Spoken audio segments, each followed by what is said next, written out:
Directional light allows you to see the strong patterns of lights and darks in a series of planes and makes it easier for you to see the unique features of the sitter's head. Overhead fluorescent light, on the other hand, might cancel out the light and dark contrast or cast shadows and would not serve as efficient lighting conditions for this purpose. Seeing my model under various lighting conditions would help to select a good direction of the lighting, so it helps to capture the likeness of the person for our portrait drawing. We will use the skull drawing that were completed earlier, as the skull drawings already have the overall proportions and anatomical landmarks of the head, which represents the common features of our own head. I used the chamois skin to gray down the charcoal drawing of the skull so it would not overpower the drawing of your portrait.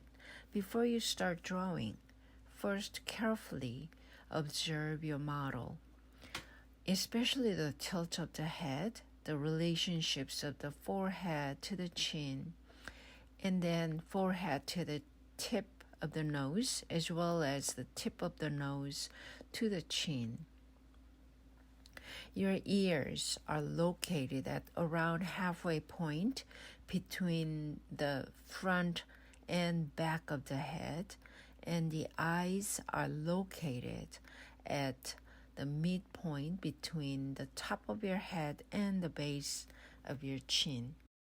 Before I start my drawing, I carefully observe my model with sighting and measuring. Then draw the eyes first, usually found to be at the midpoint between the top and the base of the head. Then I would work on the planes of the face.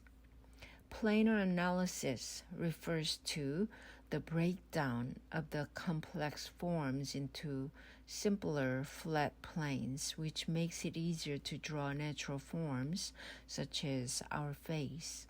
The three-quarter views of the head brings out the planar aspects of our head better, and it is recommended that you visualize the central axis that starts from the center of the forehead, the ridge of the nose, the philtrum, the center of the lips, and then to the chin. And then recognize the contour of the frontal planes.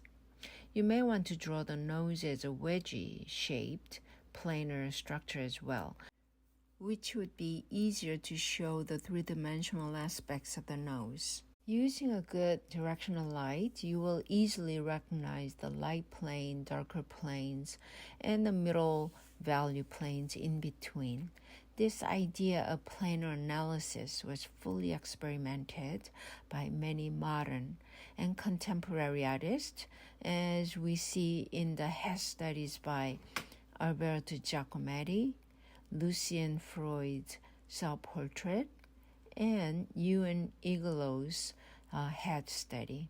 And the following images were done by your fellow Art 113 students, and I hope you all have gotten some good ideas in drawing portraits by now.